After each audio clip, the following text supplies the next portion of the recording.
Halo Smart Educators, kembali lagi di Sikim Channel. Kali ini saya ada di Kampung STEM Johor.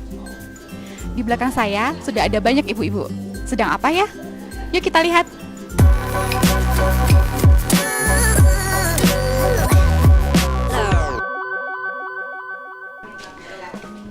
Selamat pagi ibu-ibu.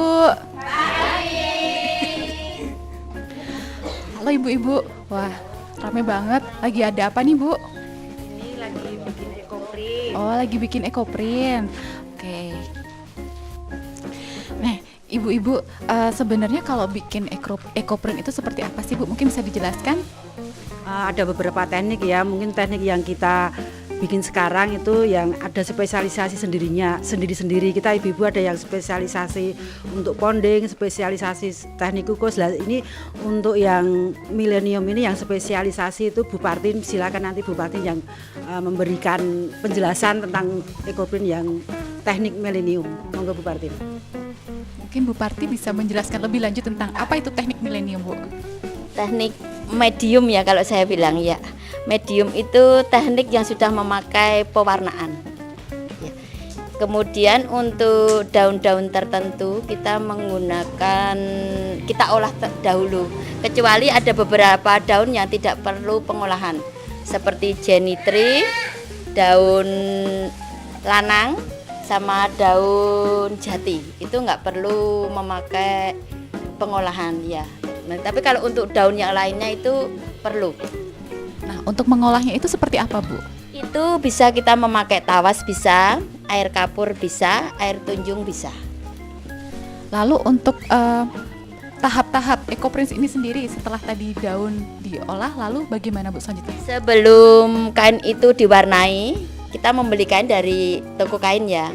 Itu nanti kita rendam dulu selama setengah jam sampai 1 jam dengan deterjen, tapi kita harus memilih deterjen yang tanpa pemutih.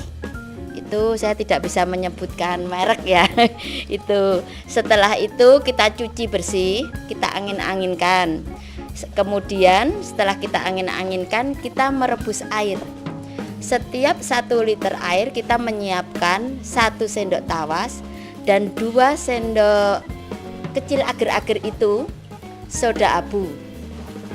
Setelah air itu enggak sampai mendidih, cuma panas kira-kira 80 derajat, itu tawas dan soda abunya kita masukkan. Kemudian kain kita masukkan sampai kain itu benar-benar terendam. Itu kita rebus selama 1 jam. Itu untuk kain yang katun. Karena kami biasa menggunakan katun, maka kami memakai cara seperti itu. Kemudian setelah itu kita angkat. Setelah 1 jam kita angkat, kemudian kita diamkan. Diamkan itu direndam. Direndam selama 1 hari 2 malam. Setelah 1 hari 2 malam kita cuci bersih lagi, kemudian kita angin-anginkan, siap kita olah menjadi ekoprint medium. Lalu untuk proses menempelkan daun-daun tersebut bagaimana itu, Bu? Nah, kain itu kita beri pewarna dulu ya.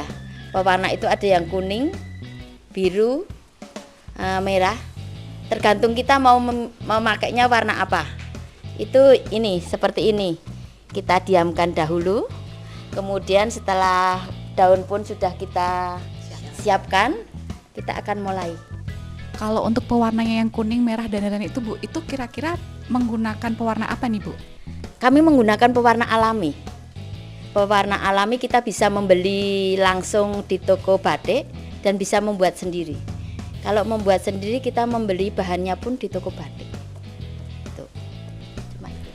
Mungkin kalau misalnya sudah setelah ditempel daun-daun, Bu, kira-kira ada proses selanjutnya apakah harus dijemur atau bagaimana? Oh, setelah ditempel nanti kita membuat kedap udara. Caranya kita membuat kedap udara itu di bawah kain kita beri plastik, kemudian daun, atasannya pun ditempel plastik lagi. Lalu kita punya teknik untuk melipatnya agar udara itu tidak masuk. Mungkin nanti bisa kita praktekkan kalau itu. Ya. Setelah itu mungkin harus didiamkan berapa lama itu, Bu? Itu setelah kita tempel plastik, kita injek-injek karena kita tidak memakai sistem, istilahnya sistem kekerasan. Kalau kekerasan kita pukul-pukul, kalau ini kita injek-injek aja. Nah. Dilos-los. Iya, itu karena ada kan yang memakai sistem harus dipukul-pukul gitu.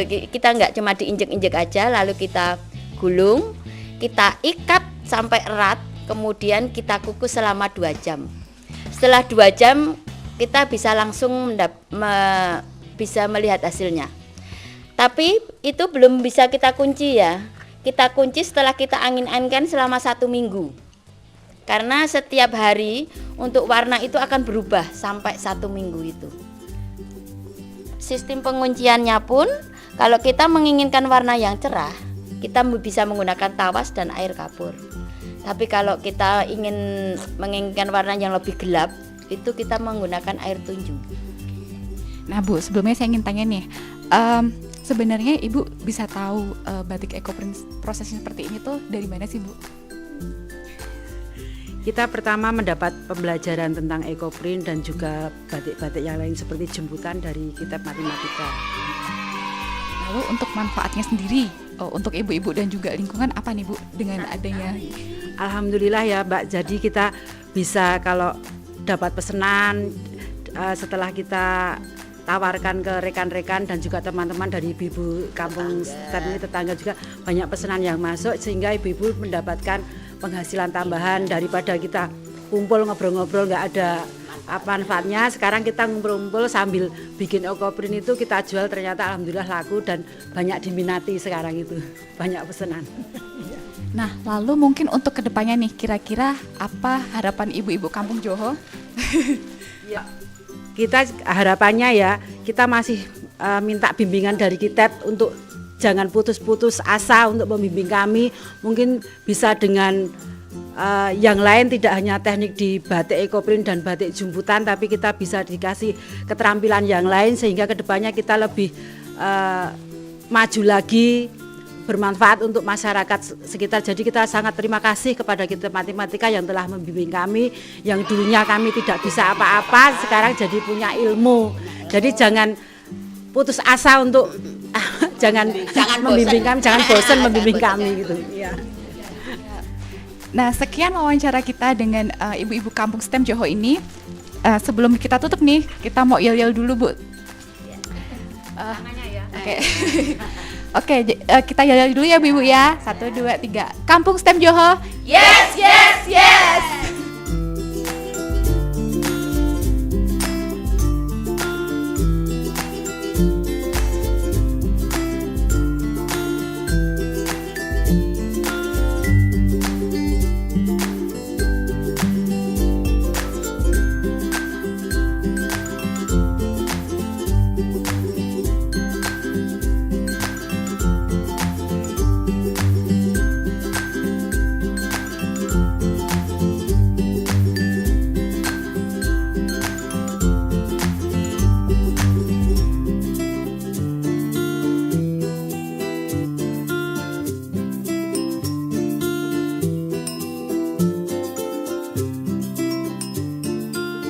Nah, Smart Educators, kalau tadi kita udah tahu bagaimana cara membuat batik ecoprint, sekarang kita lihat hasilnya. Nih, berikut adalah hasil-hasil batik yang sudah dibuat. Nih, bermacam-macam banget ya. Warnanya sangat warna-warni, begitu juga dengan motifnya. Motifnya ini bermacam-macam sekali. Nah, Smart Educators juga bisa loh membuatnya di rumah. Selain itu, mungkin kalau ada yang mau pesan juga bisa langsung ke Kampung STEM Johor. Kampung STEM Johor. Yes, yes, yes. Nah, Smart Educators, itu tadi video mengenai pembuatan ecoprint. Nah, penasaran nggak dengan kegiatan-kegiatan selanjutnya di Kampung STEM Johor? Jangan lupa subscribe ke channel Sikim Channel dan nantikan video yang lain ya. See you.